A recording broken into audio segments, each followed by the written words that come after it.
this episode of Travelogue, it's time to head to sea as we take you to the eastern seaport of Qingdao. We'll be witnessing the growing fondness for sailing in these parts, as well as hopping onto a floating bus. There'll be some culture at the famous Taoist retreat of Laoshan, but the real star of the show is without a doubt the beer. Beer, beer, glorious beer. We'll be learning about it, seeing it made, and drinking it at the Qingdao Beer Museum and Factory. Cheers!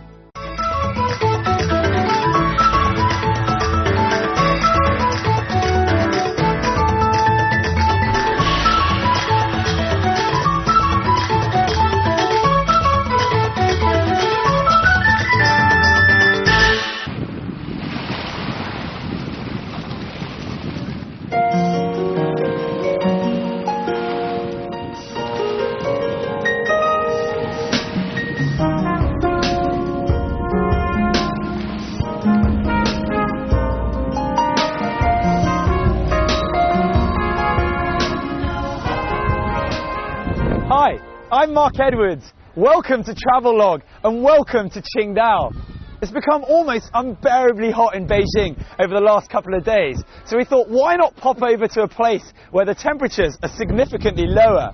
It's the fourth largest seaport in China, as well as being a modern, thriving city.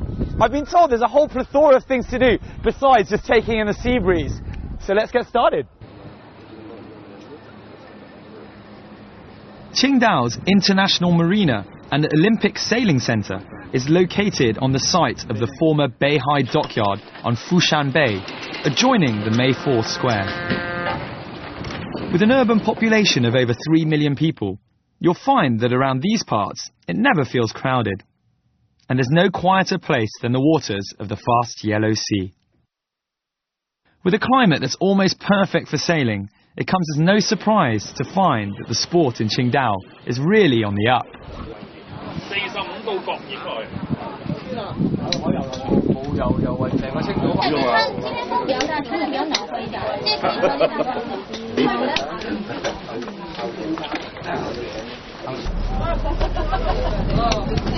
Never had to do that before on a bus. This area has been completely revamped, making it a pristine and fun luxury port and entertainment venue. Considering all the water around here, it's no surprise that the authorities are playing up its many uses, whether it be for speedboating, yachting, sailing, or even water busing. I'm sure that's not something you hear of every day. It's an experience you can dive right into. At a cost of just over $10 for a 45-minute trip, you can enjoy a quick tour of the marina by bus, and then a tour of the harbour by boat, with something called the Adventure Duck being the complete two-in-one package.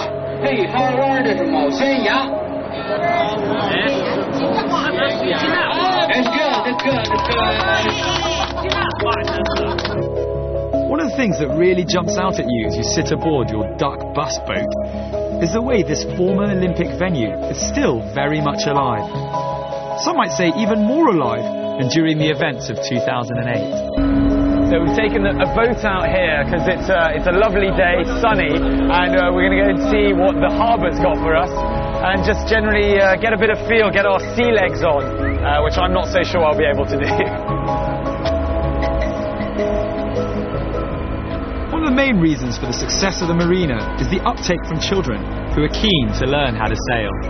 So you can find all sorts of things out here. People wind sailing, there's shops and restaurants, there's buses, water buses, our boat butt just over there. Plenty of things to do out on the sea here in Qingdao. You'll see kids of all ages getting their boats ready on a Saturday morning, hyperactive and eager to get out on the water. We managed to spot children as young as 5 and 6, looking far more professional as sailors than we could ever hope to be. Don't be surprised if Qingdao produces a string of Olympic medalists in the not too distant future. Qingdao has another more peaceful side, besides being a prime holiday destination and weekend getaway. Some cities in the world are totally geared towards the huge source of income that is tourism, but there are people in these parts who just seem to get on with their lives. Stroll around Shebei and you'll see what I mean.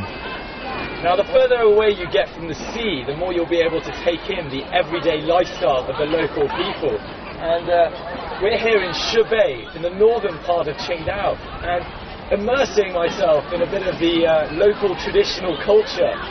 Now, that said, if you do miss the sea, don't you worry. They've built they turned what used to be just a mud pile canal into an irrigation system with using seawater. So we get the sea breeze, and I'm going to take some of that in now. Work up an appetite whilst you're out strolling, and you'll be rewarded handsomely. Now, you don't have to have visited the country to know that the Chinese love to eat. Then again, who doesn't? But to Chinese, food is life, health, and good fortune. They live to eat, and China's cuisine is as varied as its geography and people. So I'm by the lighthouse of this rather astutely constructed concrete harbour. We've got boats, we've got masts, we've got one of these weights here, and on top of that, each of these boats is actually a restaurant in its own deed. So you can have yourself some Sichuan food, some local Qingdao food, all in different places. Now, the pièce de résistance, or the icing on top, is the fact that someone lazy like myself can be having some good bit of Sichuan hot pot. Say I feel like a bit of roast meat from a different restaurant, the pulley system behind will have it delivered straight to me.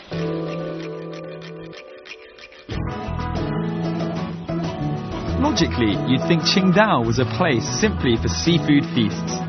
There's much more here than just the clams, which incidentally, Qingdao is famous for. Known as the cradle of Shandong cuisine, the area around Qingdao is rich in sea cucumbers, squid, prawns, shellfish, as well as numerous fish species. And every spring and autumn, the Jiaozhou Bay area is rich in local shrimp.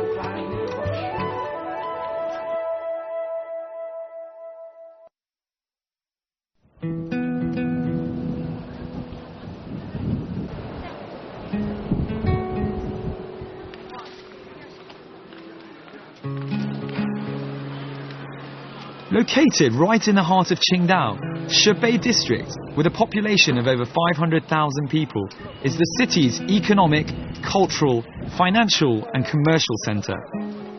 It's not a particularly big area, but if you hop from street to street, you'll find something different around every corner. Here we're in the old part of Shebei, which in turn is one of the oldest parts of Qingdao. This ancient commercial area has a relaxed and friendly atmosphere, almost as though you've strolled into a village square. I've been told that back in colonial times, this is where the Chinese residents would come to meet one another. But it doesn't seem to have changed too much over the years. And having seen what the toddlers are up to this morning, it's also a chance to take in the lifestyle of the city's older generation. So out with the old, though not literally of course, and in with the new. In this case, concept. Lots of theme streets. So when you're strolling around the theme streets in Qingdao, you'll find that they're very closely packed together, which is a good thing, because you get to have the smells emanating from the beer factory, the smell of the hops just drifting over as you walk around. I'm heading into the cultural street, so I've been told I can pick up some trinkets and some sort of cultural relics as well. Now, if you're slightly worried about being ripped off, don't be. Qingdao men are renowned for being straight talking, so if it's fake, they'll tell you so, and you'll get an appropriate deal.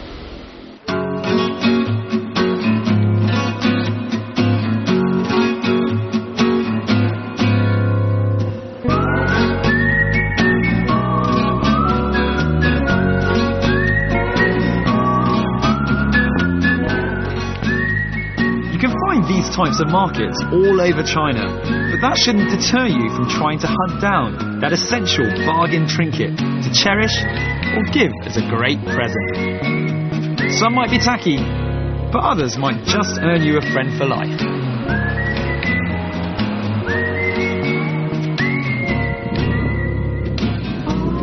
Right, enough shopping, it's time for a beer.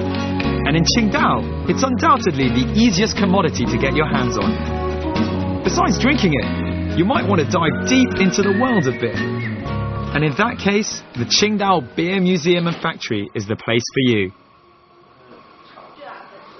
First brewed in 1903 by the beer-loving Germans, Qingdao beer has received tremendous national and international acclaim, thanks to its refreshing taste that owes a lot to the crisp Laoshan spring water. The tour is split into 3 parts, and your first stop will be taking in the history and what brought this beer to such prominence. You'll see a room with every single design of Qingdao beer bottles over the last 100 years. Then you'll move on to a full-scale walk-through tour of the ancient beer-making techniques. Run your hands through the different types of hops used to make beer, and then see how many of the world's beers you can spot in their massive display.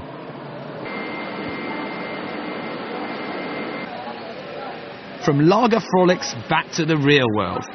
Won't take you long to round the corner and be thrust into the heart of the Qingdao beer-making industry. In many ways, it contextualizes perfectly everything you've just witnessed. The old techniques compared to modern efficiency. Not so much of a personal touch, but you'll still be entranced by the thousands of cans and bottles spinning everywhere around you.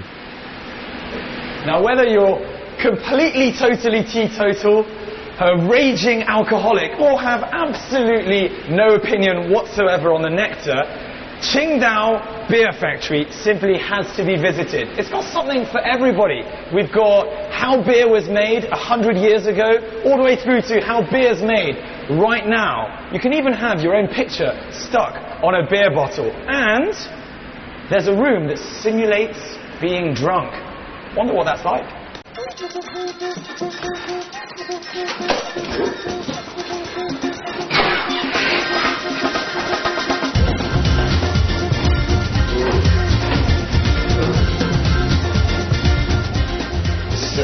Just to let you know, I really have not drunk a single drop of beer, totally professional, and it's just a room that simulates being drunk, and it really works. Not that I know, of course, but definitely feel a bit funny. Right, that's enough for me.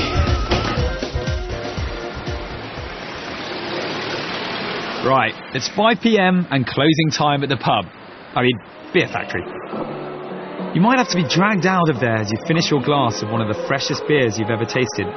But at least there's plenty to see just around the corner.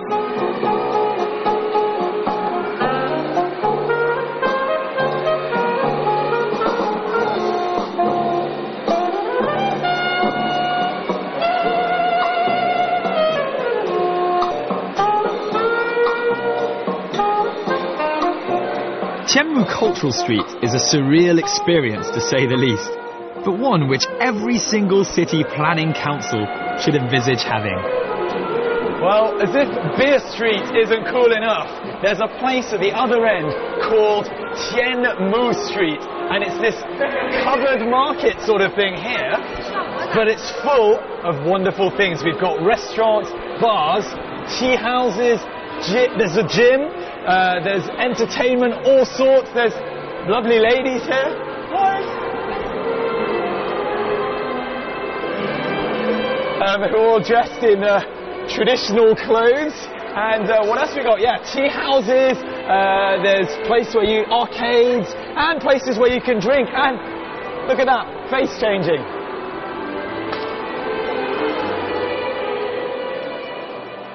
Formerly 2 disused factories with a roof added over the top.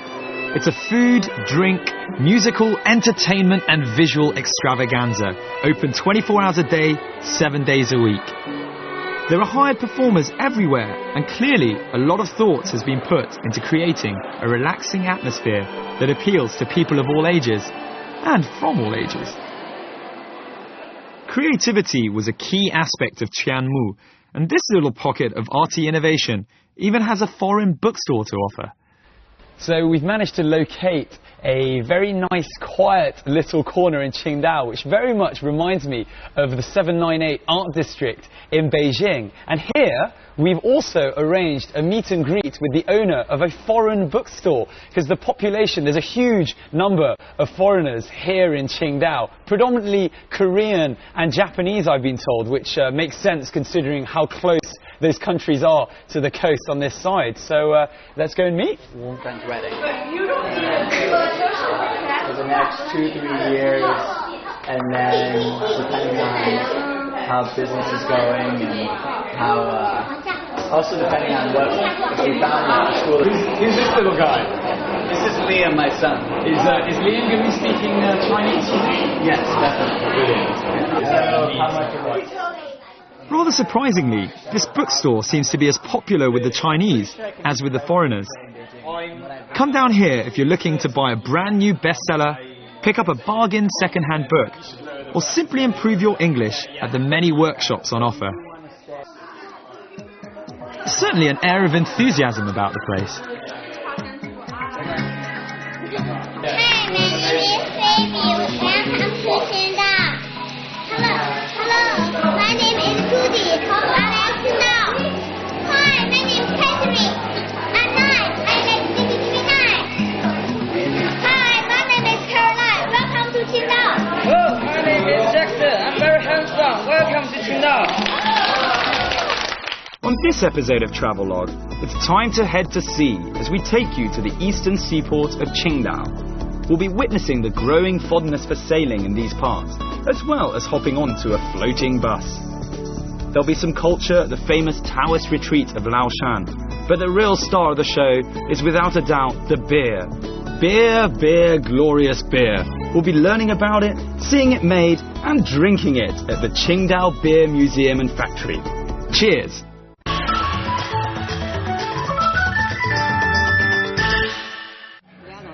From books, back to booze. You'll realise when you get to Qingdao that this city lives for beer.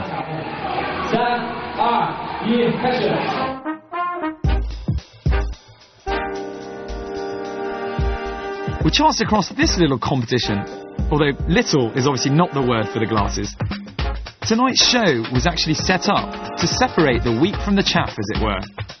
It's the qualifiers for the annual beer drinking competition that will take place at the Qingdao International Beer Festival in a few weeks' time. Just to give you an idea of what sort of competition you'll be up against, last year's winner managed to down 1 litre of beer in 9 seconds. It takes place between August and September every year and is filled with merry-making activities. Can't make the Oktoberfest in Munich? Fear not. There's an alternative on the east coast of Shandong.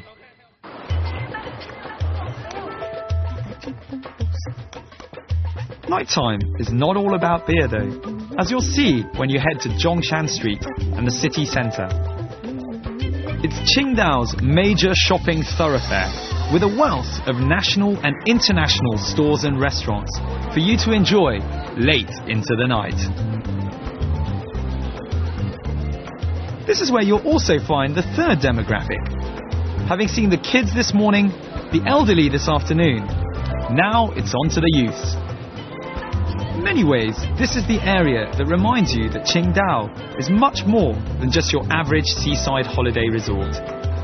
The city centre is bustling, full of people and full of life.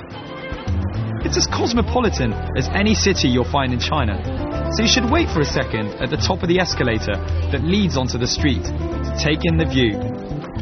You'll be amazed at the sea of people below you.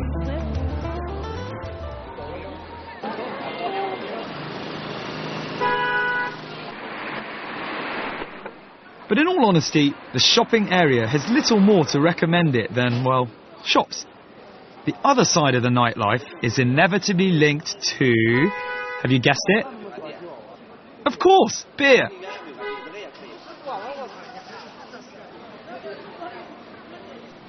Head back down to Pijiujie, or Beer Street as it's actually known, and you'll be drawn to the neon lights like a moth to a flame. If you're lucky enough to come during the summer months, you'll appreciate the outdoor seating which is available in every one of the restaurants on this street. However, the real star of the show is the beer. You've tried it unfiltered and fresh from the factory, but now you can appreciate it at your own leisure over some freshly caught seafood.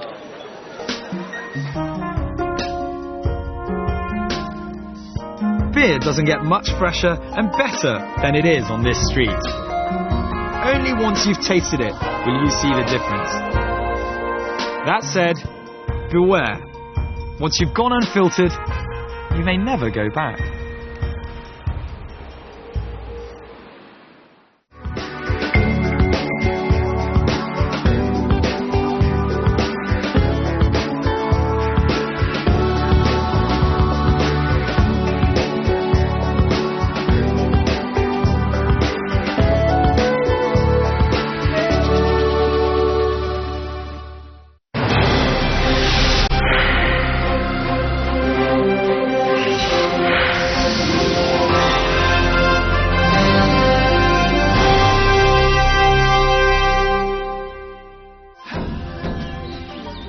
Imperial Garden, Imperial Temples, Imperial Hunting Ground. Welcome to Chengde City, Hebei Province. Blue sky, golden beach, the Great Wall, holiday resorts. Welcome to Qinhuangdao City, Hebei Province. Vast grassland, cool climate, summer resort. Welcome to Zhangjiakou City, Hebei Province.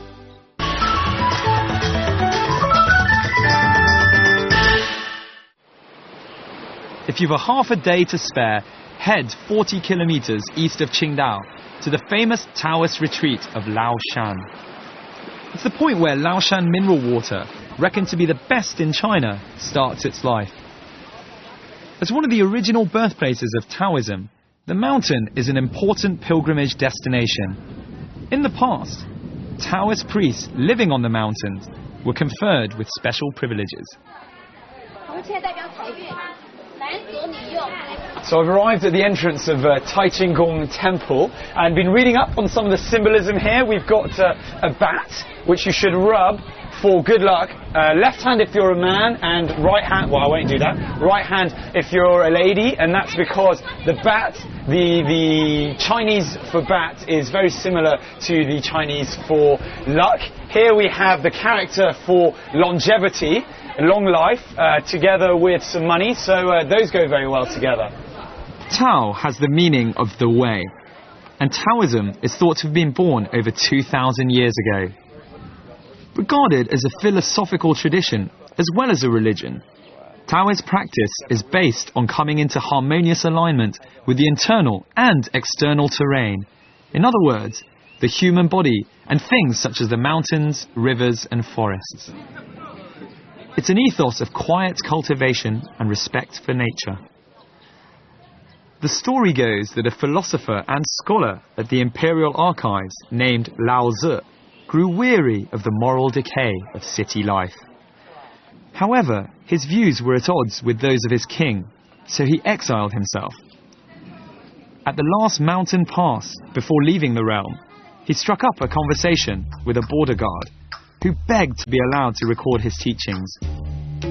Lao Tzu's words are passed down to us today in the Tao Te Ching, or the Book of the Way. Although only a slim volume of 5,000 characters, this little book has made an indelible mark on history. It's said that Taoism is the only homegrown Chinese religion, with Buddhism being imported from India and Confucianism being more of a philosophy. And here in Laoshan, we're at the original place, or one of the original places, where the religion flourished.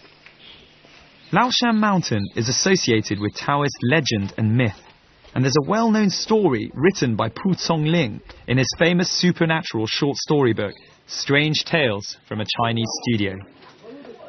A young Taoist scholar searching for immortality called Wang Qi travelled to Mount Laoshan to learn off an immortal priest who was adept at Taoist magic.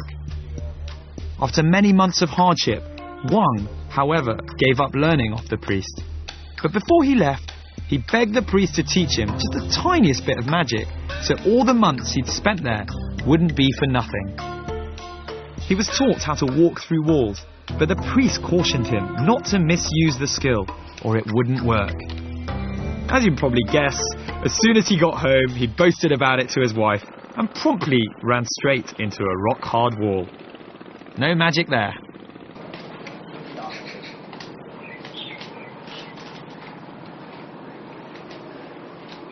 The setting for the palace is quite idyllic, and there are actually paths up to the summit of Laoshan.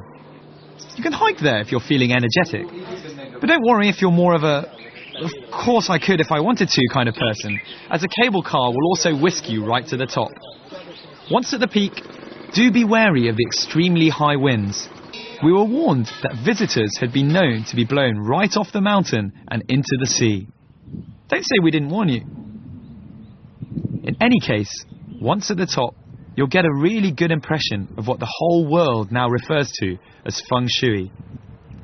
Feng shui means wind and water, so it's obvious why its powers are said to be so powerful on Laoshan. Feng shui has been used for thousands of years in China and the Far East as a method of determining the best or most appropriate locations for leading a harmonious life. In layman's terms, it's basically the best places to stick your stuff if you're looking for a bit of good luck. Perfect place for a quick break and a perfect chance to see the lucky feng shui that the temple has down on my right. In front of it, it has the sea, to the right a dragon-shaped mountain, and to the left a mountain shaped in the head of a tiger. All very good meanings, but break time's over.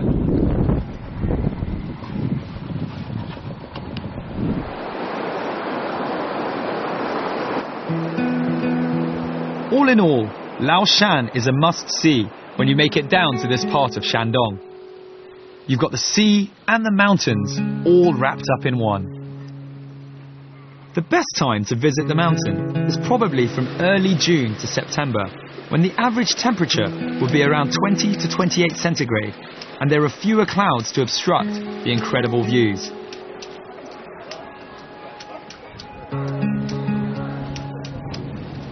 But whether you're in Laoshan or Qingdao, you'll be able to take in the sea breeze all around you. Anyway, time to head back into town.